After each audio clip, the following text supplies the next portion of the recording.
ईर्ष्या, जलन, एक ऐसा जज्बा जो अच्छे भलों को अंदर से खोखला कर देता है।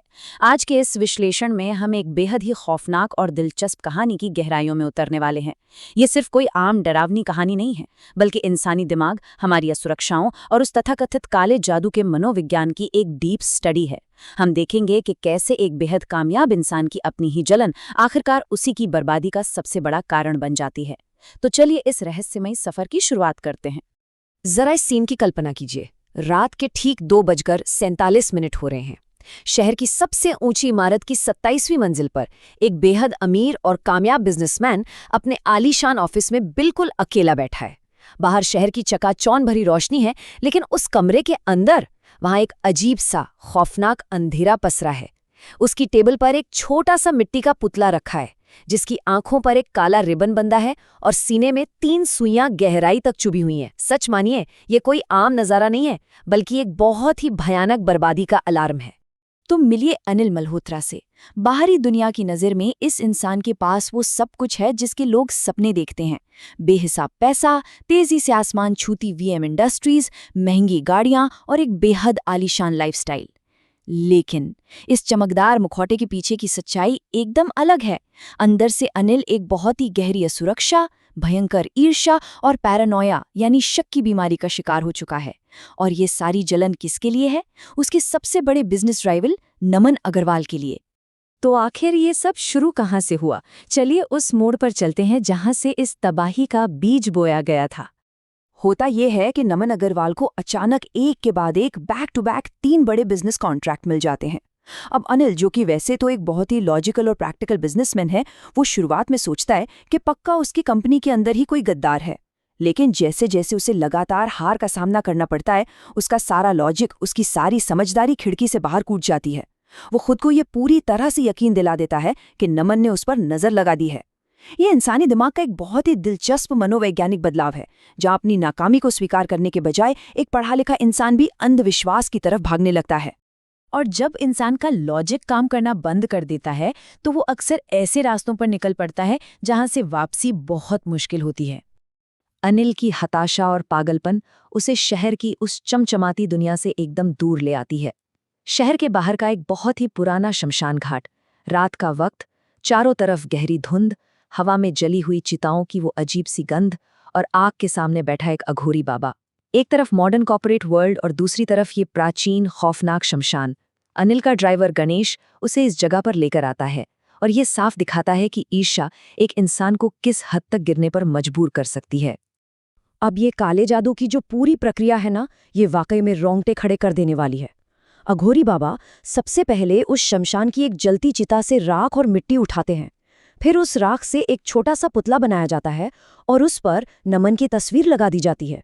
और आखिर में उस पुतले के सीने में 3 सुइयां चुभो दी जाती हैं। अघोरी के मुताबिक ये नजर का टोटका है, जो नमन की अच्छी किस्मत को पूरी तरह तबाह कर देगा।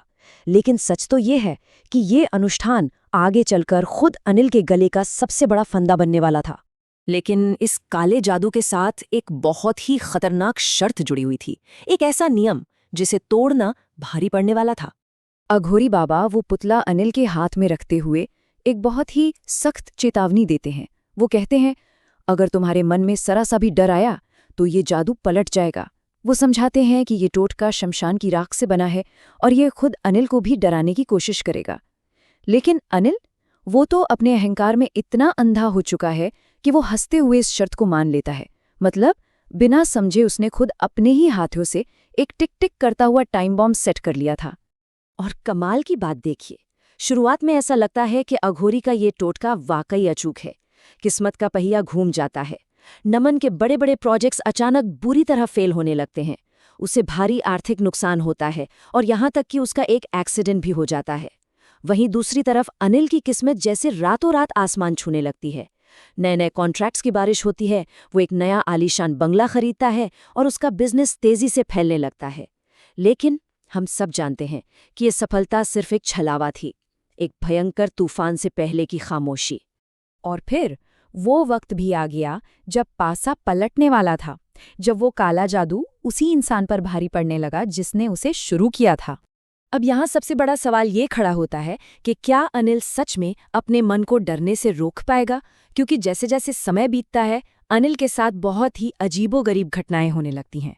एक रात वो देखता है कि उसके कमरे में रखा वो पुतला अपने आप हिल रहा है। वो पूरी पूरी रात सो नहीं पाता। अब ये कोई असली जादू था या सिर्फ उसके दिमाग का वहम? अघोरी की वो चेतावनी अब उसके अवचेतन मन पर हथौड़े की तरह वार करने लगती है। उसका अपना ही अपराध बोध और शक धीरे धीरे उसे अंदर से खोखला करने लगता है। और फिर एक रात उसे एक बेहद खौफनाक सपना आता है। सपने में वो देखता है कि नमन उसकी तरफ देखकर अजीब तरीके से मुस्कुरा रहा है और कह रहा है, ये सब ज्यादा दिन नहीं चलेगा अनिल, जादू जरूर पलटेगा। अनिल ठंडे पसीने से लथपथ होकर अचानक बिस्तर से उठ जाता है। और बस यही इस पूरी कहानी का सबसे बड़ा टर्निंग पॉइंट था। इस एक पल में पहली बार अनिल के दिल में डर ने अपनी जगह बना ली थी। वो ये भूल गया कि अघोरी की सबसे सख्त हिदायत यही थी कि किसी भी कीमत पर डरना नहीं है। उसका अपना ही गिल्ट अब एक खौफनाक डर के रूप में उसके सामने आ खड़ा हुआ था। और इसी के साथ हम पहुंचते हैं इस कहानी के सबसे भयानक क्लाइमैक्स पर। याद है ना, हमने शुरुआत में रात के 2:47 का जिक्र किया था। ठीक उसी वक्त अचानक उस पुतले का सिर खुद ब खुद घूमने लगता है। कमरे की लाइट टिमटिमाने लगती है। अनिल जब कांपते हाथों से उस पुतले को उठाता है तो उसकी सांसें जैसे गले में ही अटक जाती हैं। पुतले पर लगी नमन की तस्वीर अब बदल चुकी थी। अब वहां खुद अनिल की तस्वीर लगी थी। और उसी पल उस सन्नाटे भरे कमरे में एक बहुत ही भारी आवाज गूंजती है, मैंने कहा था डरोगे तो जादू पलट जाएगा। अनिल अब पूरी तरह से अपने ही बुने हुए जाल में फंस चुका था। जादू के पलटने के बाद जो हुआ वो इतना तेज और भयानक था जिसकी कोई कल्पना भी नहीं कर सकता। महज 1 महीने के भीतर वीएम इंडस्ट्रीज पूरी तरह से दिवालिया हो जाती है। तीसरे महीने तक आते आते बैंक उसका वो नया आलीशान बंगला भी जब्त कर लेता है। और सिर्फ 6 महीने, जी हाँ, सिर्फ 6 महीने के अंदर शहर का सबसे रुतबेदार बिजनेसमैन सड़क पर कटोरा लेकर भीख मांगने को मजबूर हो जाता है। उसका पतन जितनी तेजी से हुआ वो सच में डरा देने वाला है। तो इस पूरी खौफनाक कहानी के पीछे का असली सच क्या है? आखिर ये नज़र है क्या चीज़?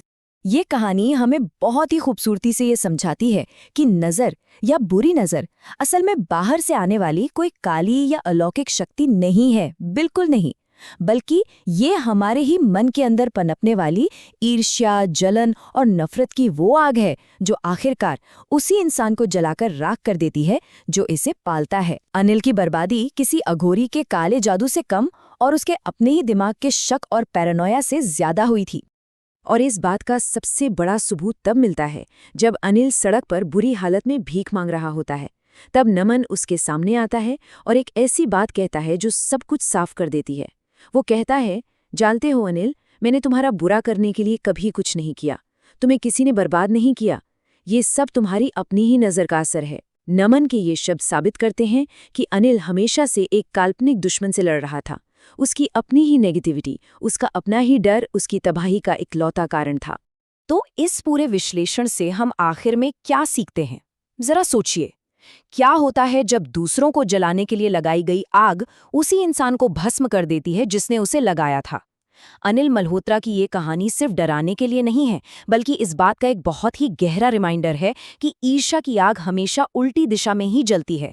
ये हमें मजबूर करती है कि हम अपनी खुद की असुरक्षाओं और नेगेटिव ख्यालों को पहचानें इससे पहले कि वो हम पर हावी हो जाएं।